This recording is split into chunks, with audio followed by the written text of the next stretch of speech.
Bonjour les trentenaires, les fiers, ceux qui portent avec engouement cet âge qui nous a longtemps effrayés.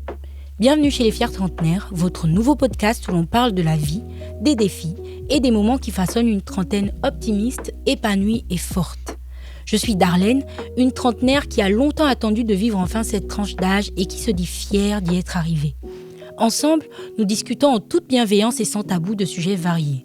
L'évolution des relations, qu'elles soient familiales, amoureuses ou amicales, des difficultés quotidiennes, d'indépendance financière, de responsabilité, de charge mentale, de pression sociale, de bien-être et bien d'autres sujets qui font vibrer notre génération.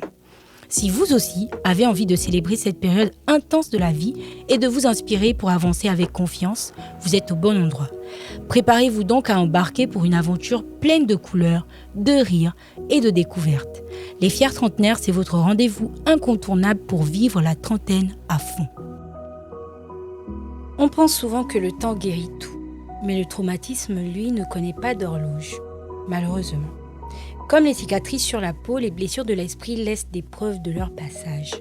Elles s'inscrivent dans nos corps, se nichent dans nos silences et entravent notre épanouissement parfois bien des décennies plus tard. Dans un épisode de ma série préférée, Meredith Grey, personnage principal du show et la folle du bus à qui j'adore m'identifier, pose ce constat sans appel. Je la cite. On dit que l'on ne guérit jamais vraiment de son enfance. On finit par grandir, on apprend à vivre avec, mais les cicatrices restent. Elles font partie de nous, elles définissent qui nous sommes et surtout qui nous deviendrons. Fin de citation. Cette idée me fait étrangement penser à la citation de Louis Pasteur qui disait « Ne cherchons pas à éviter à nos enfants les difficultés de la vie. Apprenons-leur à les surmonter. » D'un côté, Pasteur nous propose un idéal de résilience où l'épreuve serait un moteur pour évoluer. De l'autre, Meredith Grey nous rappelle la réalité clinique. Certaines épreuves ne sont pas des leçons, mais des blessures qui nous structurent, que l'on finit par tolérer, mais pas toujours par choix. Je crois que ça ne vous étonne pas si la grosse penseuse que je suis vous dit que ça réveille plein de questions en elle. Donc on y va. Est-ce qu'on arrive vraiment à tolérer toutes les blessures ? Est-ce parce qu'elles guérissent, qu'elles cicatrisent, qu'elles cessent définitivement de nous faire souffrir ou d'avoir des conséquences sur notre manière de penser ou d'agir ? Qu'est-ce qui se passe lorsqu'il est impossible d'enseigner à un enfant à surmonter ses blessures ? Que l'élève ne parvient pas à retenir ses leçons ou les appliquer ? Qu'arrive-t-il quand les difficultés sont trop massives ou qu'elles surviennent trop tôt pour un esprit encore immature ? Parce que c'est bien connu, la vie envoie souvent ses combats les plus rudes à ses soldats les moins préparés, comme si c'était au pied du mur que le maçon devait tout apprendre. Pourtant, lorsque l'environnement devient une zone de danger, au lieu d'un terrain d'apprentissage, l'enfant peut ne pas grandir et se figer dans le temps. Il ne s'agit donc plus d'apprendre à vivre, mais d'apprendre à survivre. Et c'est dans cette bascule que se dessinent les blocages de l'âge adulte. Aujourd'hui, nous portons tous en nous une version miniature de nous-mêmes, l'enfant que nous avons été, plus communément appelé l'enfant intérieur. Pour certains, il est une source de joie et de créativité, mais pour avoir moi-même subi trop jeune des traumatismes qui m'accompagnent encore aujourd'hui, je sais que pour beaucoup d'autres personnes, ce mini-nous est un passager clandestin. Une voix tremblante qui appelle souvent à l'aide et qui dicte trop souvent malgré nous, nos peurs, nos colères et nos réactions. Alors, comment faire la paix avec ce passé ? Comment libérer l'adulte des chaînes que l'enfant n'a pas pu briser ? Dans cet épisode, nous allons plonger au cœur de notre construction psychique. Et pour nous aider à tracer un chemin vers la guérison, je reçois un médecin de l'esprit, un psychologue, mais pas seulement. Kevin est aussi un artiste. On peut donc dire qu'il soigne l'esprit et adoucit les mœurs. Aujourd'hui, je vous emmène à sa rencontre et cette fois, je m'invite à la balade avec vous. Je ne le connais pas plus que vous et en préparant cet épisode, j'ai cherché à savoir qui il est vraiment. Mais toutes les personnes que j'ai interrogées m'ont dit la même chose. Kittel K2L, désormais connu sous le nom de Monsieur Is, est un homme vraiment discret. Tellement que l'une de nos sources l'a décrit sur un ton charrieur comme étant un tombeau fermé qui aime l'intimité de sa vie personnelle. Mais vous nous connaissez, on ne s'arrête jamais. Donc on a quand même appris des trucs, on a fouillé et on dit merci à nos petits oiseaux. Donc voilà ce qu'on sait. On a affaire à une belle âme qui a son cœur sur la main. Le papa discret d'un garçon de 2 ans un bon vivant. Is aime faire la fête, mais pas autant qu'il aime la musique et la culture de ses ancêtres. J'ai été ravie de découvrir que c'est ma mère, mon frère Guissir, comme on dit chez nous, Moine Gouyami. Pour ceux qui le connaissent, c'est un homme talentueux, autant à l'aise dans la composition, l'écriture et le rap que dans l'analyse psychologique. Il a étudié et exerce dans la psychologie. C'est d'ailleurs le visage et la voix derrière Elopsy, une structure de prise en charge et d'accompagnement psychologique dont le slogan « Nous sommes à l'écoute de vos mots » décrit bien le travail qu'il fait. Au niveau artistique, il fait carrière depuis presque 15 ans, sinon plus. Il a collaboré avec des noms comme Sirocos et Triss, et par une ironie du sort, nous enregistrons dans le même studio avec Midi au platine. Lui, sa musique, moi, ce podcast. Je pense donc que je ne fais aucun abus de langage si je lui dis « Bienvenue chez toi, Monsieur Is ». Merci. Comment tu vas ? Je vais bien, merci. Et toi ? Ça va, merci. Moi, je suis contente de t'avoir en face de notre micro ce soir, enfin aujourd'hui. Ça me fait extrêmement plaisir parce que on a parlé de l'éventualité de s'asseoir ensemble il y a quelques mois et entre-temps, ça nous était carrément déjà sorti de la tête. À l'époque, si je me souviens bien, tu préparais un show. Comment ça s'est passé ? Ça s'est bien passé. Dis-nous en plus. C'est un concept que j'ai envie de faire perdurer dans le temps. Chaque année, je me décide avec l'équipe qui m'accompagne de faire un show live 100% afin de me reconnecter avec les personnes qui m'écoutent et qui aiment bien ce que je fais. Donc voilà, ça s'est plutôt bien préparé, ça s'est plutôt bien passé. Pas forcément comme on le veut souvent, mais il y a toujours des surprises. Mais dans l'ensemble, c'était une très belle expérience. Ok, du coup, est-ce que tu as déjà une date pour le prochain ? Vu que tu dis que tu veux faire ça chaque année. Pas encore. Spéculativement parlant, on a un mois. Un mois. Il y a un mois déjà de prévu. Il y a le mois de mai. Ok. Mais c'est pas encore confirmé. On verra bien. En tout cas, on attendra la confirmation. Inch'Allah. Si jamais tu veux nous inviter, on viendra. Tout le monde est invité. Ok, d'accord. Donc, tu as quel âge et qu'est-ce que ça te fait d'avoir ton âge ? Comment est-ce que tu le vis en fait ? Je suis très discret en ce qui concerne mon âge. Tu peux nous donner une tranche au moins, comme ça on est sûr que tu es dans la trentaine, sinon on te chasse d'ici. Je suis entre 32 et 36. Ok, d'accord. Et du coup, est-ce que 10 ans en arrière, tu imaginais ta vie ainsi ? D'abord, tu as oublié de répondre à comment est-ce que tu le vis. Est-ce que tu gères bien ou bien est-ce que tu n'assumes pas forcément ? C'est dur. C'est particulier. On nous a appris à être de gentilles personnes. On nous a appris à être de bons élèves. On nous a pas appris à être des adultes en soi. Donc voilà, on va dire je sais pas, j'ai envie de dire un rituel de passage obligatoire. Donc qu'on le vive bien, qu'on le vive mal, on le vit et on s'adapte. Oui. Et est-ce que tu es dans cet état d'esprit depuis que tu es rentré dans la trentaine ou bien c'était déjà le cas avant ? Oui, c'était déjà le cas avant. J'étais un peu comme un petit vieux. Donc je commençais déjà un peu trop réfléchir. Donc je crois que bien avant, j'avais déjà cette perception de la réalité. Ok. Et du coup, est-ce que 10 ans en arrière, comme tu nous le dis si bien, tu t'es certainement projeté parce que tu dis avoir été un petit vieux. Est-ce que 10 ou 20 ans en arrière, tu t'imaginais être le monsieur Is que tu es aujourd'hui ? Non. Quand je dis que je suis un petit vieux, c'est pas genre je me projette sur 10 ans. Non, c'est juste que j'essaie de m'adapter, j'essaie de comprendre la vie, de prendre les choses comme elles se présentent. Mais je te promets que 10 ans en arrière, non. J'avais du mal même à me projeter pour une semaine, donc t'imagines 10 ans plus tard. Est-ce qu'il y avait une raison en particulier ou bien tu vivais, passe-moi l'expression, dans l'inconscience ? Dans l'inconscience, non, vu que je suis conscient des actes que je pose. Mais disons que j'aime être j'aime être heureux, j'aime être détendu.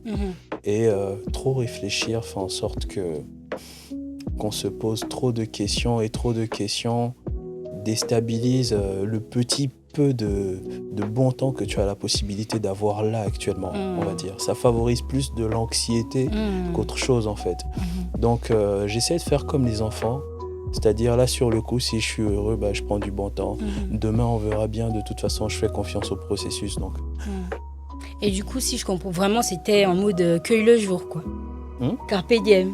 Des fois, oui. Tout le temps. Ou presque tout le temps. Presque tout le temps, parce que forcément, une fois, on commence à s'interroger.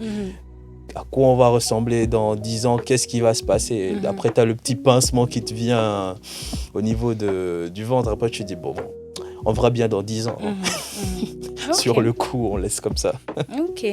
Et du coup, là, j'aimerais bien que tu nous parles un peu de toi. Comme je disais dans l'introduction, j'ai eu un peu de mal à trouver des informations. Ça devrait être illégal d'être aussi discret. Mais bon, c'est la personne que tu es. Donc je suis autant curieuse que les fiers trentenaires qui nous écoutent. Qui est Monsieur Is? D'où nous vient ce pseudo? Il est né où, celui qui le porte? Quel genre d'enfant il était? C'est quoi sa situation familiale? Il a étudié où? Enfin, bref, on veut vraiment tout savoir. Alors, ok. Je vais essayer de me rappeler des questions.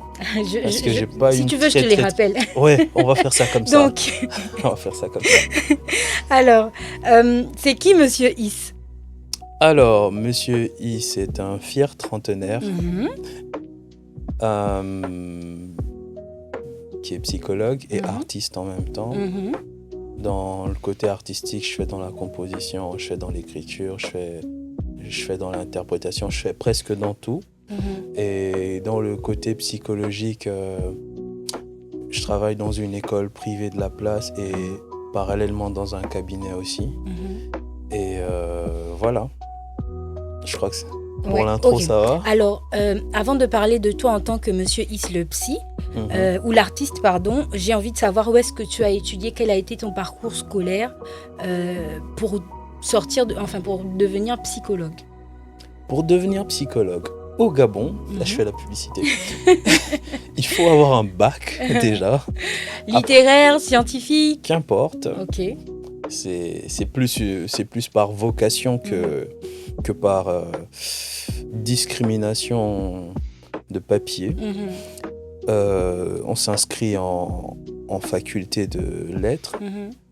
C'est FDSE, je ne sais plus c'est quoi la signification du sigle. Oui, je crois. Parce que faculté des sciences et des lettres, c'est ça? Flèche, autant pour moi. Oui, moi j'étais à la flèche. Faculté des sciences et des lettres, je crois que c'est ça, je peux me tromper. Bon, il faut 6 années, 6 années au département de psychologie. 5. Bon, là, c'est toi qui as la réponse. Ah, oui. 5. Okay. 5. Mais comme il y a la GMT au Gabon, donc... C'est quoi la GMT? C'est-à-dire que ton Master 2, tu peux le faire tu le fais pendant 2 ans. 2 ans. Yeah. Wow. C'est rare que tu soutiennes la même année que... la 5e année. Yeah. C'est ça. C'est très rare. Bon, après, c'est contextuel. Donc est-ce que c'est l'organisation de l'UOB ou bien c'est vraiment que c'est pas évident? Ma foi, je ne sais pas. En tout cas, si ça ne tenait qu'à moi, j'aurais soutenu la même année. Mais je crois que c'est juste que peut-être il y a peut-être un petit problème d'organisation parce que déjà pour avoir des stages, c'est pas facile. Donc, je crois qu'ils donnent une année de prorogation pour permettre aux gens d'avoir des stages, d'en trouver, de les exécuter, de les faire tranquillement. Quand ils finissent leurs heures de stage, ils auront maintenant le temps de faire leur rédaction. Je crois que c'est peut-être ça. Ça peut partir d'une bonne intention. Donc, je critique pas forcément négativement. Mais même quand ça part d'une bonne intention pour les gens qui n'auraient pas éventuellement trouvé de stage, ça met quand même en retard ceux qui sont peut-être déjà en stage ou qui pourraient en trouver facilement, quoi. C'est ça l'inconvénient des choses, parce qu'il y a toujours un aspect positif, un aspect négatif. Mais bon, on s'adapte. Donc on se dit 5 ans à l'UOB, l'Université Omar Bongo. Et comment ça se passe de manière générale? Ça va, c'est beaucoup de littérature, c'est beaucoup de terrain, comment ça se passe? Alors là, je vais prendre mon cas personnel. Je suis arrivé en première année, c'était un peu le flou pour moi. Parce que quand on dit psychologie, généralement, on ne s'attend pas à ce que ce soit de la philosophie qui débarque, parce que c'est de la philosophie que parle la psychologie. Et vu que de base la psychologie est introspective et l'introspection c'est la mère de toute philosophie, donc c'est de cette base-là que naît la psychologie. Donc on vous fait état des différentes théories philosophiques, les différents précurseurs en philosophie et leurs pensées. Et ensuite, on met une transition sur la psychologie qui devient une sorte de philosophie, mais avec une expérimentation. C'est ça, parce que la philosophie, elle est plus introspective qu'autre chose. Et hormis ça, l'introspection, c'est de l'abstrait. Ok. Donc voilà, trop de subjectivité. Du coup, ils ont fait de la philosophie une science objectivement observable, qu'ils ont donné genre psychologie, quoi. Okay, c'est dans ce sens. Donc c'est première année littérature, deuxième année statistique, parce qu'il y a beaucoup de stats en psychologie, avec du contexte. Troisième année, toujours statistique, littérature, anglais. Et là, en troisième année, tu commences à choisir... la spécialité. La spécialité. Et du coup, tu fais une licence avec ta spécialité et tu poursuis la spécialité lorsque tu fais un master. D'accord. Et est-ce qu'on vous appelle docteur ou pas du tout? Non. Docteur, c'est... C'est réservé aux docteurs. Ok. D'accord. Et même, vu que c'est un titre distinctif, ce sont ceux qui arrivent en doctorat qu'on appelle docteur. Et même là, on ne va pas dire docteur, on va dire docteur en psychologie. Parce que docteur, c'est purement un jargon contextualisé dans la médecine, en fait. Et voilà. C'est un terme que j'aime pas trop comme octroi, parce que ça me donne l'impression que j'usurpe un peu une identité. Mais bon, après, lorsqu'on a la licence, on est technicien. Lorsqu'on a le master, on est quoi? Ingénieur. Maître ou ingénieur. Voilà. Ouais. Et quand on a le doctorat, on est docteur de fait. Mais c'est vrai que pour les médecins, ça va passer plus facilement parce que c'est peut-être ce à quoi on est habitué. Et que nous autres là, on va dire docteur en psychologie, docteur en risque industriel, par exemple. Ok, bon, ça c'est pour la partie les études. Donc, où est-ce que tu es né? D'où vient ton pseudo? Je suis né à Libreville, un 22 janvier. Tu vas pas me donner l'année est-ce que tu veux pas? 1900 quelque chose, s'il vous plaît. Je suis né un 22 janvier à Libreville. Et Monsieur Is... ça m'est venu comme ça parce qu'en 2022-2023, j'étais je sais pas si je refaisais une sorte de quête identitaire. Et j'étais en train de me dire, bon, voilà, je vais devenir papa. C'est quand même particulier d'être un adulte et de se retrouver avec des pseudos...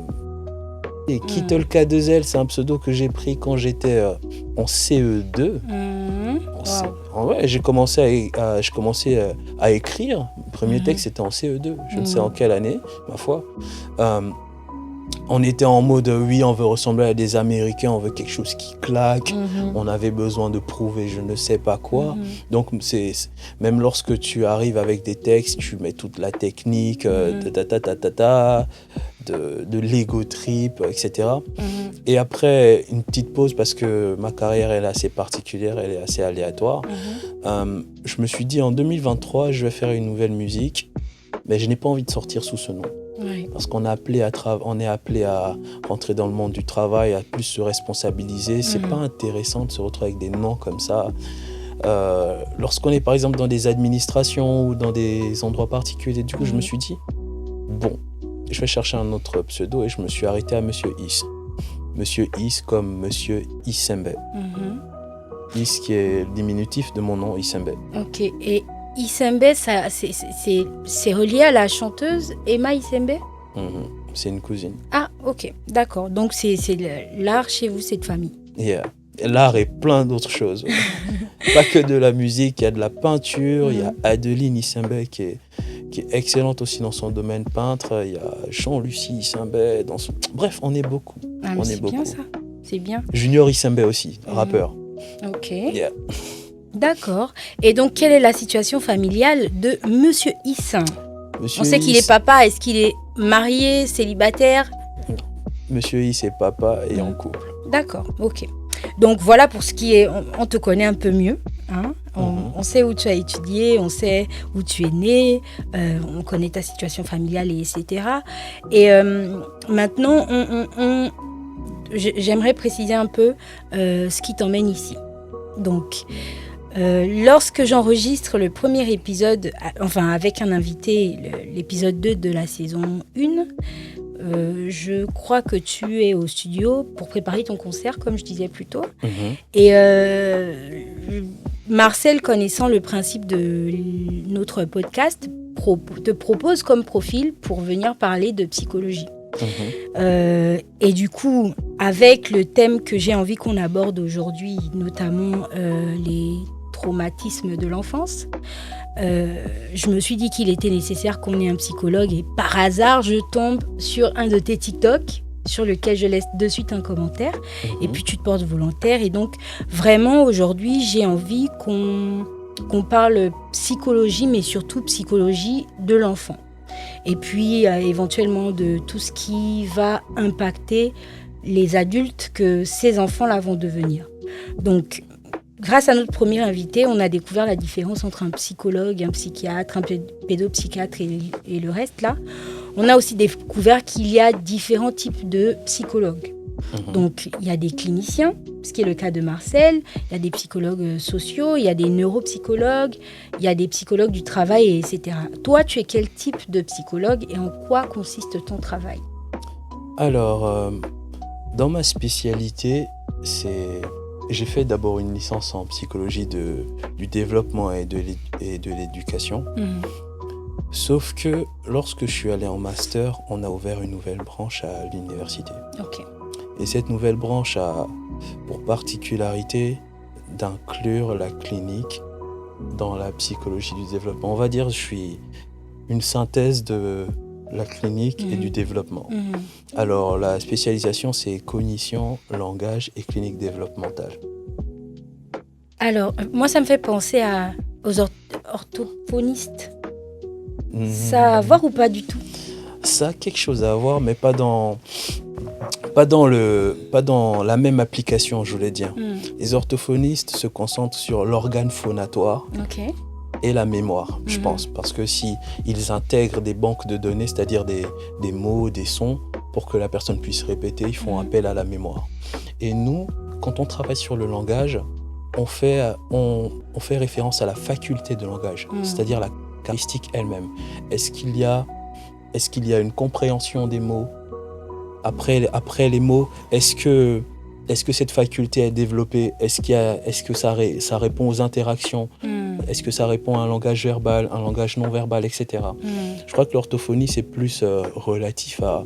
Je ne veux pas dire n'importe quoi, mais je crois que c'est plus relatif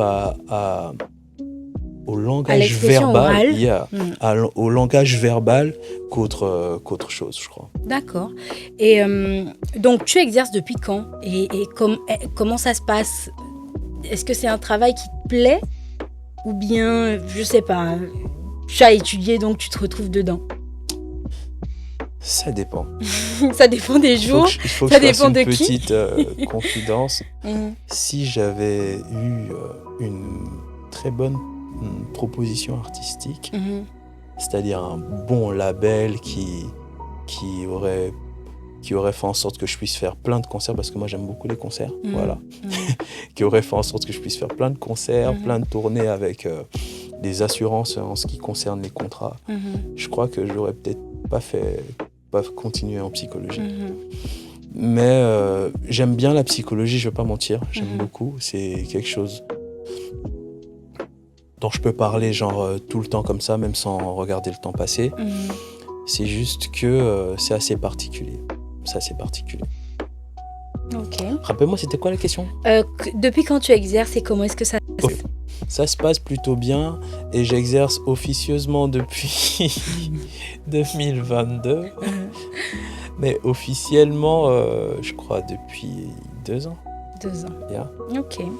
Et donc, tu es artiste, comme tu disais, si tu avais le choix, tu serais plus artiste que psychologue.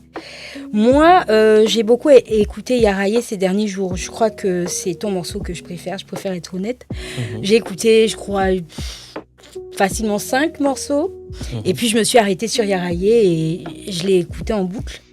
Je suis intriguée par le texte qui semble décrire une détresse psychologique, mais surtout par la pochette du single sur laquelle on t'aperçoit dans une camisole. Donc il y a plusieurs Monsieur Is qui sont enfermés dans une camisole de force. Quand on sait que tu es psychologue, on a envie de se demander comment tu fais concilier tes deux profils, art et musique et psy.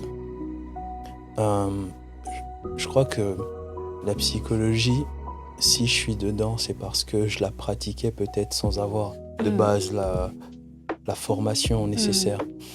Je peux pas la dissocier de ma personne, en vrai de vrai. Et Yaraye, c'est un titre qui compte beaucoup pour moi parce que c'est un voyage. C'est un voyage dans le cerveau de quelqu'un qui est addict. Les gens ont tendance à dire ouais, lui là il fume tout le temps on peut dire le oui bien sûr, lui il fume tout le temps le chanvre, lui il boit tout le temps, etc.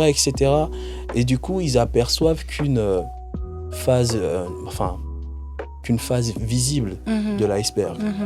Ils ne réalisent pas toute l'interrogation, l'intrigue, toute la complexité de la chose de manière interne. Des fois, la personne a envie de sortir de cette addiction, mais il ne peut pas. Des fois, il a donné certains signaux d'alerte, mais il ne peut pas. Il y a le contexte culturel, il y a comment ça s'appelle, la conscience de soi, la conscience en soi, c'est assez particulier. Du coup, j'ai voulu prendre un exemple, histoire que certaines personnes puissent essayer d'avoir une idée de ce à quoi quelqu'un peut se retrouver, enfin, de ce qui peut se passer dans la tête d'un addict. Voilà. C'est en plus, c'est un petit voyage. Ceux qui ont compris, c'est magnifique. Bon, là, j'ai pris par exemple l'exemple de Yaraye, j'ai pris l'exemple de l'addiction à la marijuana. Tu peux le dire, hein, ici on parle de sans tabou. De l'addiction au mbaki, voilà, de l'addiction au mbaki.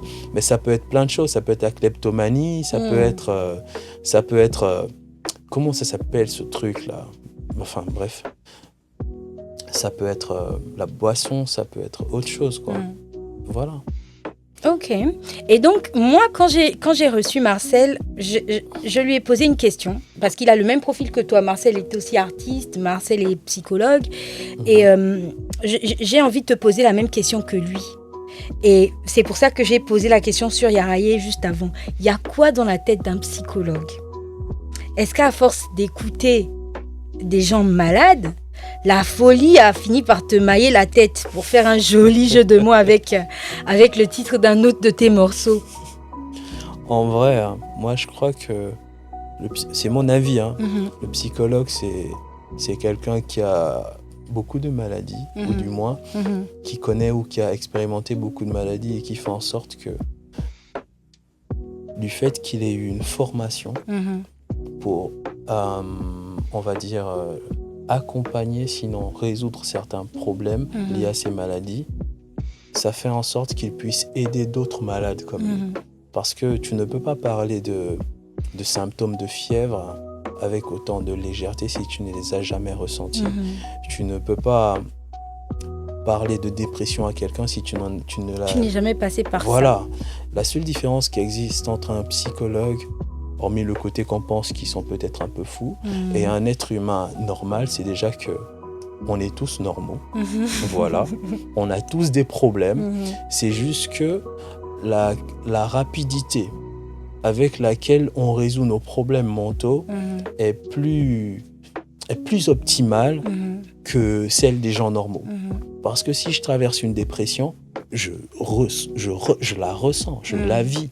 Mais le temps que je prendrai pour résoudre ce problème ou pour essayer de le tamiser sera relativement moins minime par rapport à un être humain normal. Par exemple, toi, tu peux prendre 2 ans, 2 ans, par à exemple. sortir d'une dépression, quand Voilà. toi, tu prendrais 6 mois, 3 mois. Par exemple. Parce Ok. que tu connais les processus, tu connais les mécanismes. Des fois, c'est difficile. Du coup, tu peux demander de l'aide à des collègues. Mais dans le cas où tu peux t'auto Est-ce que aider, c'est tu essaies. recommandé? Non, c'est recommandé de demander de l'aide. Parce que je sais que les médecins, par exemple, ne sont pas censés se soigner eux-mêmes. Je sais que moi je suis HSE, je sais que on n'est pas censé être juge et partie. Yeah. Lorsqu'on fait notre travail, par exemple, il est toujours important, même lorsqu'on a préparé un certain nombre de processus, que quelqu'un d'autre vienne les auditer pour être sûr qu'ils sont parfaits.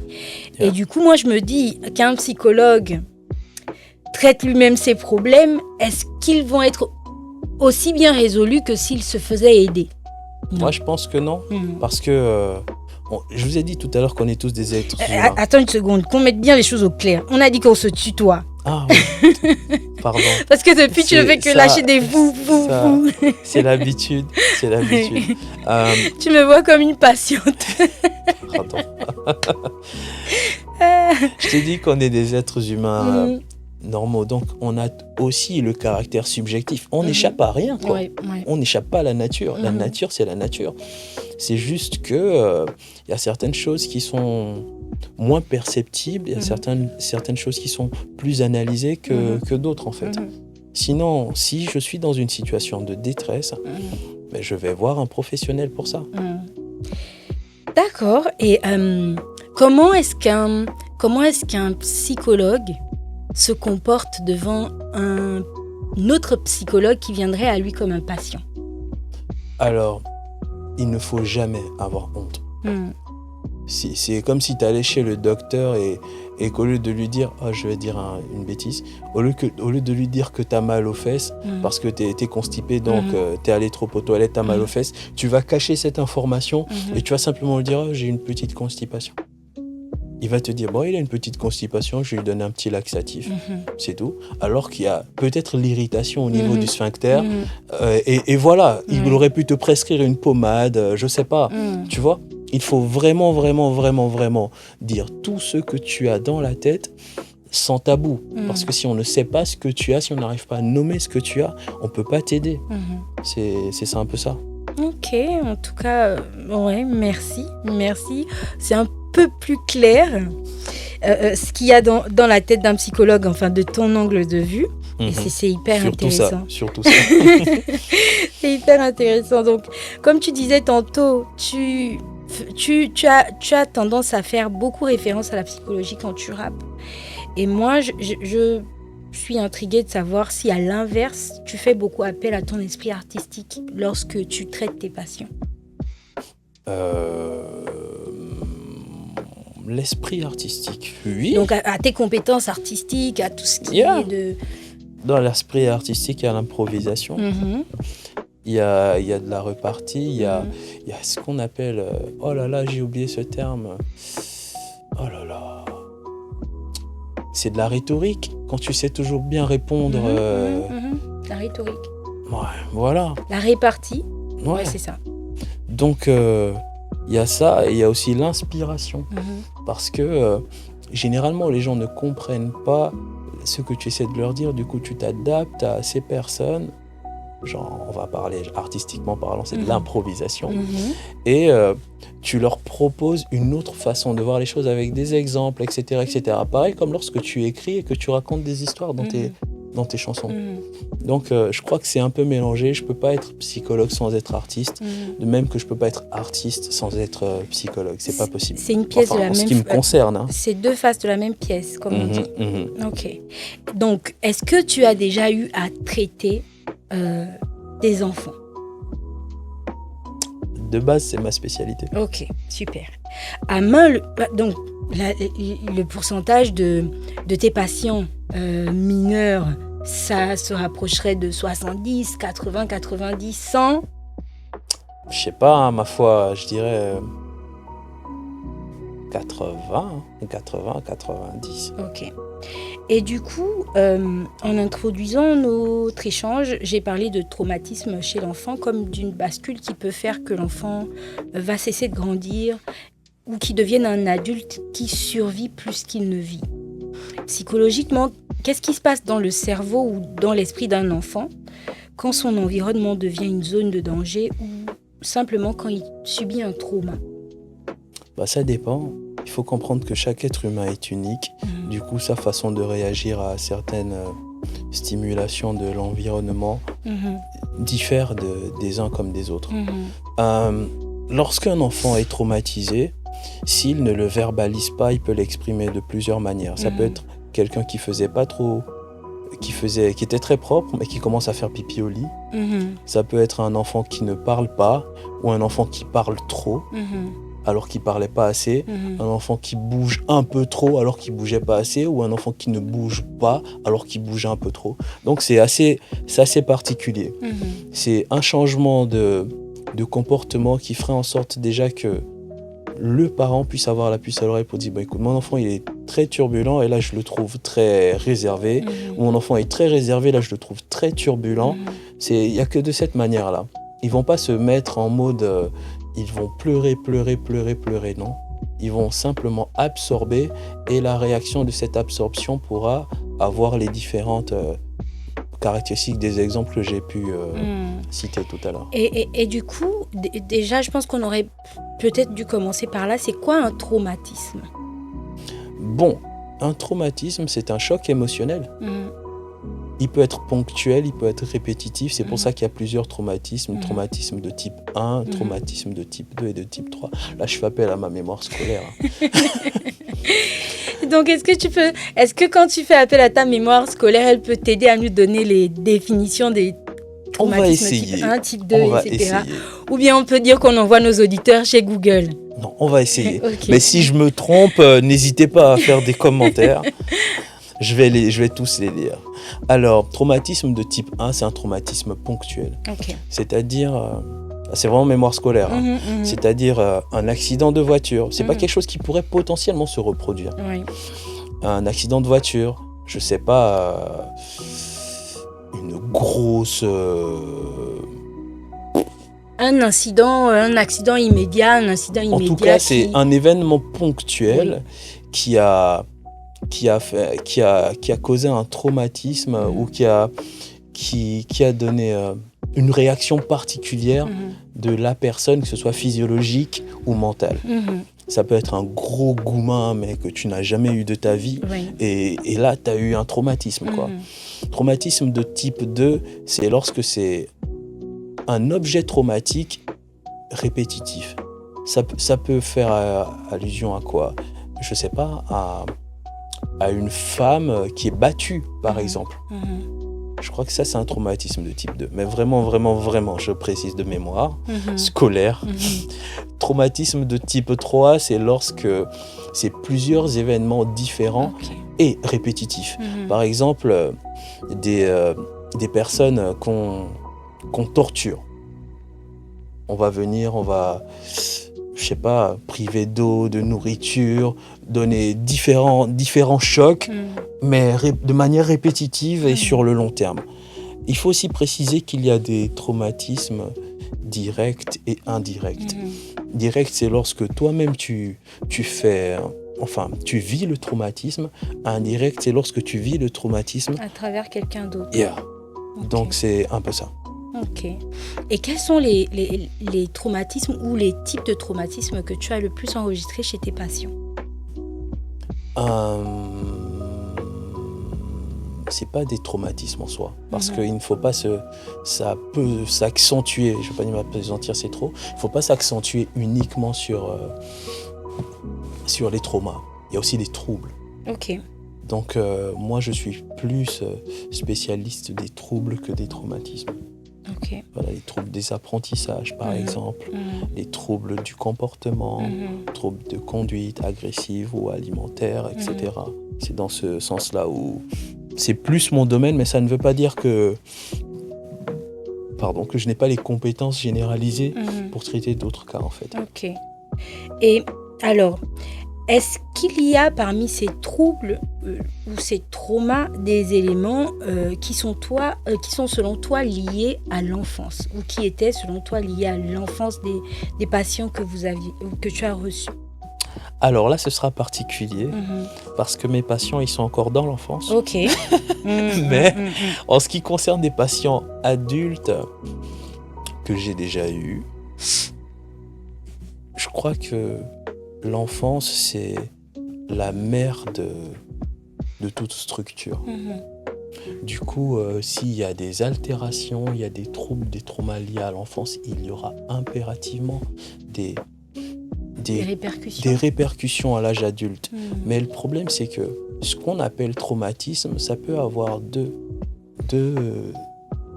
on va dire, deux conséquences. C'est méchant, c'est bizarre de le dire, ça c'est très personnel. C'est bizarre de le dire parce que on peut avoir des traumatismes avec des répercussions positives, comme des traumatismes avec des répercussions négatives. Parce que lorsque... Bon, enfin, je tiens à préciser déjà qu'on est tous des traumatisés. Marcel avait dit que tous les Gabonais doivent consulter. Non, pas que tous les Gabonais, je parle de tout adulte est un enfant traumatisé. Si on part de ce principe. Oui, sachant que tu disais qu'il y a des traumatismes avec des répercussions positives. Voilà, je prends un exemple. On est en Afrique, on est au Gabon, on est né dans les années 90 et forcément, on s'est déjà fait casser la gueule par nos parents. Ouais, c'est clair. C'est quoi la résultante de ça? On est très respectueux, voilà. Très ordonné, assez propre sur nous-mêmes, assez engagé dans ce qu'on fait. Alors, on pourrait qualifier ça de traumatisme ou pas? Oui. Avec une conséquence positive ou pas? Oui, c'est positif. Voilà. Je prends un autre exemple. Un enfant qui se fait casser la gueule par ses parents et lorsqu'il va dans les écoles ou lorsqu'il devient plus grand, il décide d'aller casser la gueule à ses enfants où il ne connaît que ce schéma de pensée. Traumatisme positif ou négatif? C'est négatif. Voilà. Donc, moi, je pense qu'on est tous détraumatisés, mais je crois que c'est juste les répercussions qui sont différentes selon le type de personne, en fait. Moi, je crois que c'est un peu ça. Ok. En tout cas, donc, ça me donne même envie d'avancer sur une question que j'ai préparée. Et alors, comment est-ce que... Parce qu'on sait qu'il y a des gens qui vont avoir des traumatismes qui vont être légers. Un incident de rien du tout, par exemple, peut marquer un enfant qui va garder en tête ce traumatisme-là. Quand un autre va survenir et puis, 2 temps 3 mouvements, il a oublié. Comment est-ce que ça se fait? Ok, déjà il faut comprendre que les enfants ont leur processus de développement est toujours actualisé. Ils sont en processus ils sont en développement constant jusqu'à l'âge adulte. Donc il n'y a pas une structure rigide de sa compréhension ou de sa psyché. Ce qui fait en sorte qu'un enfant peut s'adapter à tout type de situation mieux qu'un adulte, à tout type de microbe aussi. Parce que je vous promets que si nous, les adultes là, on a par exemple une maladie comme la rougeole ou je sais pas quoi, la varicelle, mais on galère alors que c'est que de la varicelle, alors que l'enfant il a la varicelle, il joue, etc. C'est toi-même qui commence à minimiser en disant ouais, mais toi t'es déjà machin, tu vas complètement oublier qu'il est malade. Mais donne cette varicelle à un adulte. Parce que le processus de développement de l'enfant, c'est un processus d'adaptation à l'environnement. Vu qu'il n'a pas encore atteint sa maturité physiologique ou cognitive ou psychologique si on veut, il a la possibilité de s'adapter à tout type de situation. Chose qu'un adulte ne peut pas faire du fait de la rigidité de sa structure identitaire. Quand tu arrives à maturation, la logique voudrait que là, tu as déjà une perception assez forgée de ton environnement et de toi. Tu as les bases nécessaires pour aller te confronter aux perceptions des autres. Soit t'adapter si tu en as envie, pas si tu peux. Parce que là, ça devient un peu particulier. Ou simplement te confronter. Donc, c'est un peu ça. Et l'enfant, il a ce super pouvoir de s'adapter facilement parce que, comme on a dit tout à l'heure, il est en développement. Et comment tu expliques le fait qu'un enfant peut subir un traumatisme qu'il ne va pas, dont les conséquences ne vont pas se manifester dans l'immédiat, mais que devenu adulte, des années plus tard, lorsqu'il va par exemple consulter, on se rend compte que il y a un trauma dans ton enfance sur lequel tu es resté figé, malgré le fait que tu aies évolué. Là encore, c'est personnel. Tu peux toucher le feu, toi ? Non, pas du tout. Pourquoi ? Parce que ma peau est sensible. Parce que ta peau est sensible. Parce Qu'est-ce que qui c'est s'est pas passé ? fait pour. Quelle a été ta première interaction avec le feu ? La première interaction avec le feu, je me suis brûlée. Et du coup, j'ai plus jamais... j'ai fait attention toutes les fois où je me suis retrouvée en face. quand on y pense, ça ressemble à quoi ? C'est un traumatisme. Et oui, ça revient, hein, on est tous des traumatisés. Tu vois ce que je veux dire ? Wow. En fait, en gros, maintenant, c'est vraiment personnel. Hein. Moi, je pense que les traumatismes sont des événements plus ou moins marquants qui façonnent notre vie, mais à vie. Tu vois ce que je veux dire ? Ce n'est pas quelque chose de ponctuel qui arrive pour une réaction négative ou quoi, non. Qu'importe la réaction, ça dépend du type de personne en face. Moi, si je suis très faible, par exemple, ou si je suis très papa, je vais dire n'importe quoi parce que chaque être humain est unique. Donc, chaque situation, chaque réaction est unique aussi. Quelqu'un qui aime beaucoup son père, mais que son père passe son temps à battre, il va peut-être penser que, ma foi... c'est comme ça qu'un père doit aimer son enfant. Voilà. Ouais. Et il va beaucoup taper son fils. Parce qu'il se dit, c'est comme ça que les papas font. Voilà. Donc, voilà. Sur le coup, s'il ne connaît qu'un seul schéma de perception ou un seul schéma de pensée, il va simplement reproduire le schéma. Je ne sais pas si tu vois ce que je veux dire. Tout à fait. Et je ne sais pas si je suis resté dans la question, parce que je crois que je l'ai oublié. Alors, je pense que tu es un peu sorti du cadre. J'avoue. Parce que la question demandait comment ça se fait qu'une personne a subi un traumatisme dans son enfance. Il a évolué sans qu'on voit les répercussions de ce traumatisme-là.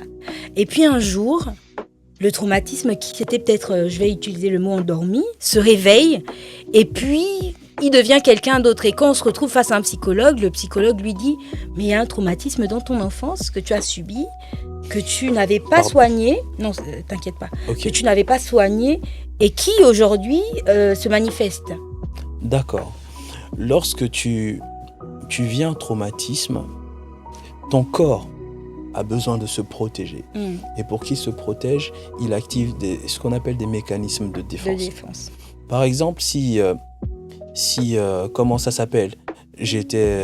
Quand j'étais plus jeune, j'adorais m'exprimer devant les gens. Et comme a dit, par exemple, je dis n'importe quoi, ma bouche sent, ou bien je sais pas parler. Et que ce jour-là, j'ai eu la honte de ma vie, c'est un traumatisme. Du coup, je vais décider de ne plus le faire. Et comme mécanisme de défense, soit je vais oublier cet événement, ou soit je vais réorienter, ou le corps, parce que c'est pas nous, on ne fait pas exprès. Ouais. Le corps va réorienter son énergie attentionnelle sur autre chose. Tu vas vivre avec le autre chose-là en oubliant carrément cet événement qui t'a marqué pourtant. Et lorsque tu te retrouves plus tard en entreprise où tu dois prendre la parole devant les gens, silence radio. Ouais. Et là, tu te dis... c'est quoi le problème, etc., etc. Mais je ne sais pas, mais en fait, tu sais. C'est juste que ça t'a marqué depuis et tu as du mal à... Tu n'es pas passé à autre chose. Ton corps, pour se défendre, il a oublié. Il a activé un mécanisme de défense qui a oublié cet événement. Parce que ça commençait à peser sur toi, parce que tu aurais peut-être... La répercussion aurait peut-être... Je sais pas, elle aurait pu être vraiment pire. Parce que si tu es resté si tu étais resté dans l'enfance et que c'était toujours là, tu allais tout le temps penser, tu n'allais peut-être plus parler aux autres, etc., pour permettre à ton corps de t'adapter, à ta psyché de t'adapter. Ton cerveau a dit, bon, cette information, c'est vrai qu'elle est très, très, très pertinente. Ce jour-là, j'avais la bouche qui puait, je sais pas, c'est pas grave, mais je vais la mettre de côté, parce que si elle reste là, je pourrais plus parler aux gens, je pourrais plus. Et c'est ce qui est intéressant, ce qui est intéressant maintenant, que si je peux ajouter quelque chose, c'est que avant, on ne donnait pas la parole aux enfants. Un enfant, c'est un enfant. L'adulte, il a raison. Toi, rien à foutre, tu te barres. Et ça faisait en sorte qu'on restait avec nos traumatismes enfouis, même si on avait envie de les exprimer. Hormis même le mécanisme de défense que ton cerveau a pu créer, on ne te permettait même pas physiologiquement de t'exprimer. Et du coup, tu te dis, bon, c'est normal, c'est comme ça. Du coup, c'est enfoui, et quand tu te retrouves à l'âge adulte, ça donne ce que ça donne.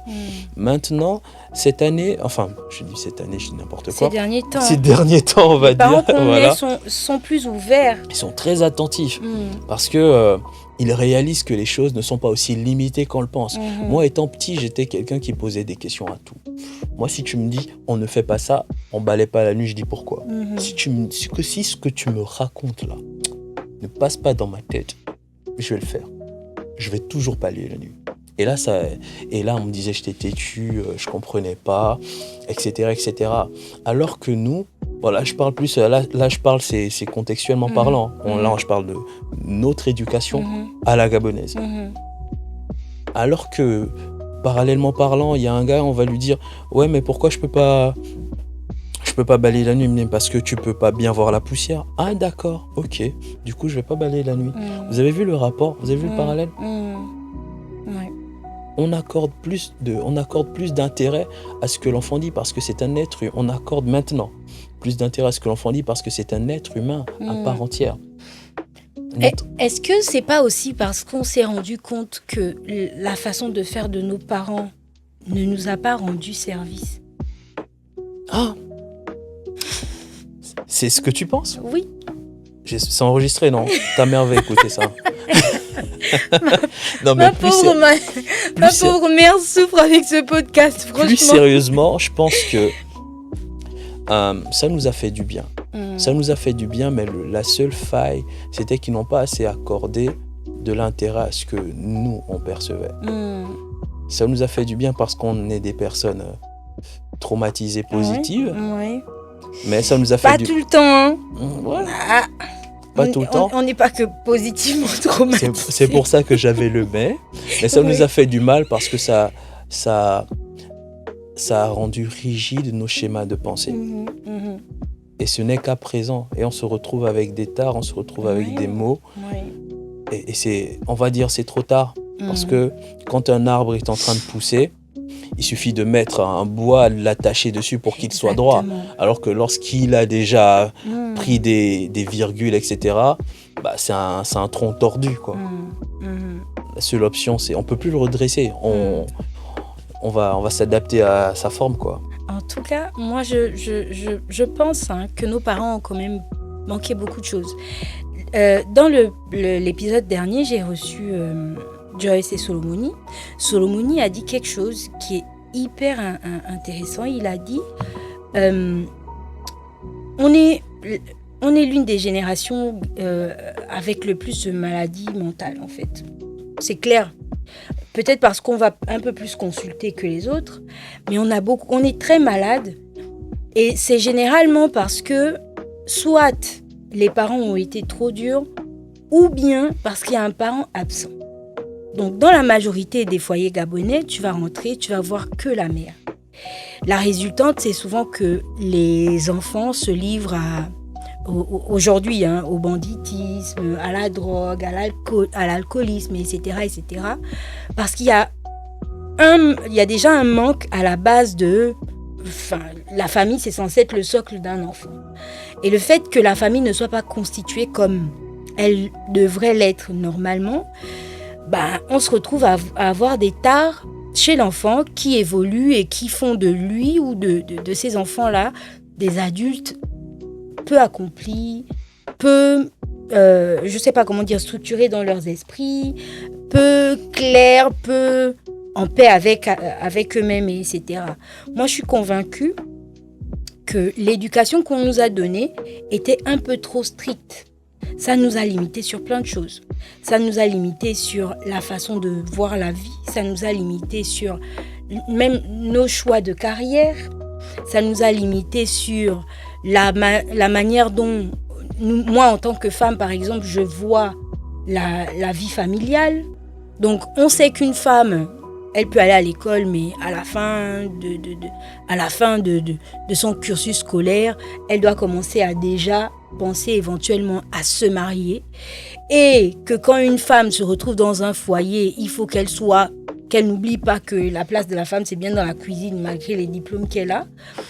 Que c'est le chef, le mari ou l'homme est le chef de famille, etc., etc. On nous a vraiment éduqués avec énormément de limites, avec plein de stéréotypes. On nous a enfermés dans des cases, pas le droit à la parole, pas le droit à la décision, pas le droit à, je sais pas moi, jusqu'à ce qu'on devienne adulte. Et puis quand on devient adulte, on nous lâche dans la rue comme ça, dans la vie. On nous libère. On nous envoie, quand on a fini d'être couvé par nos parents pendant, je sais pas moi, 25 ans, c'est les parents qui paient tout. C'est les parents qui financent tout. C'est les parents qui décident de tout. Et puis, à 26 ans, on dit, bon, Darlene, tu es assez grande, va chercher ta vie.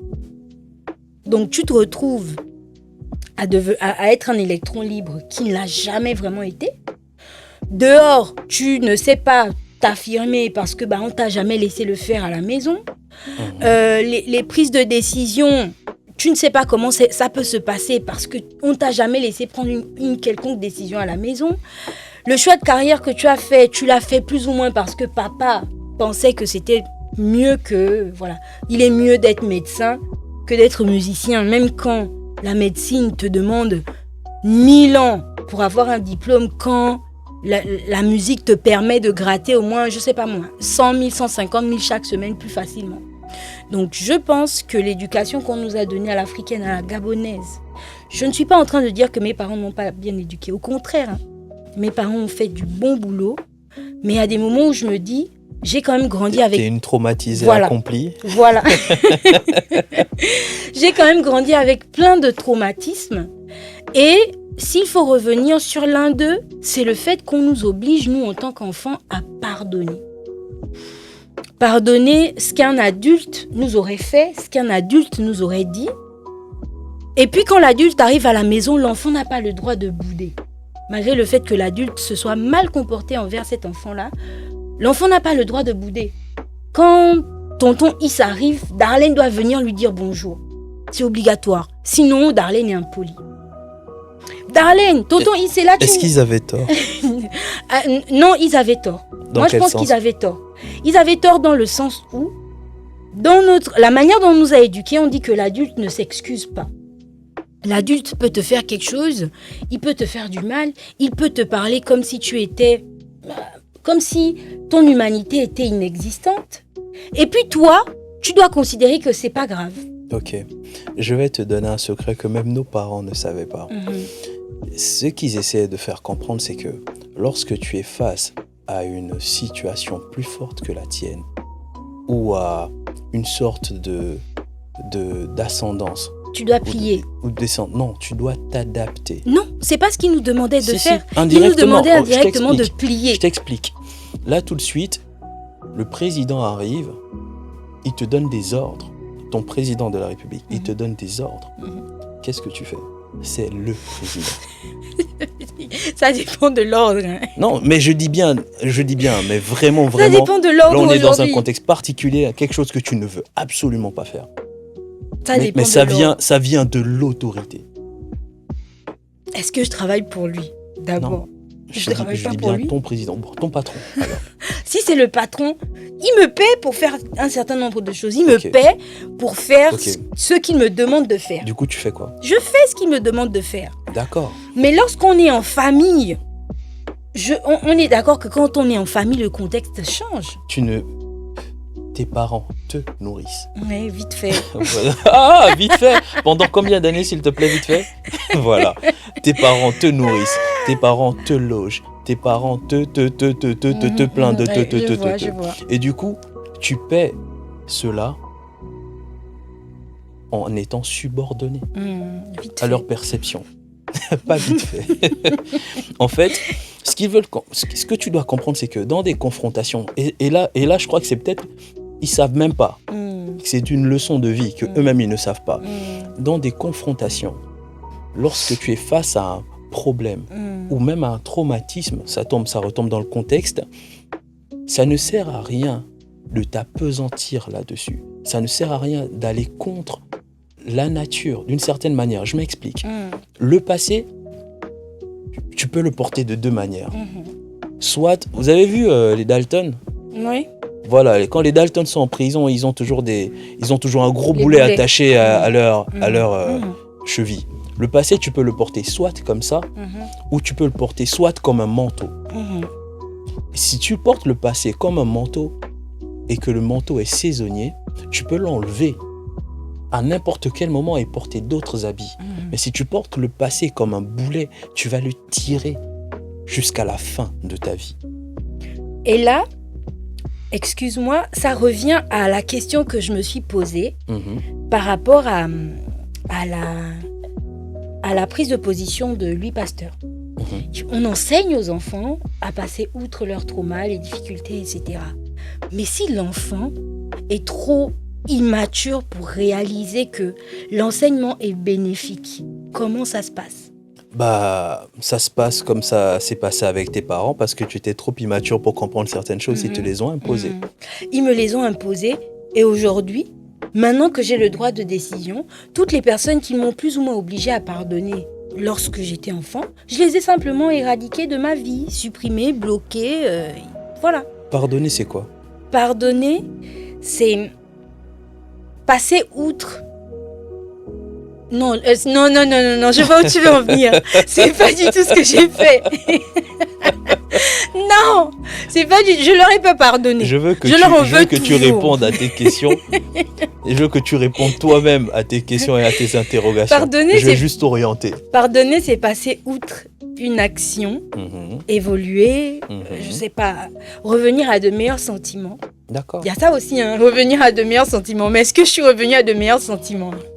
Non, pardonner, c'est simplement passer à autre chose. Même si tu reviens pas à de meilleurs sentiments, tu as le droit de porter le manteau dont je parlais tout à l'heure. Tu as le droit.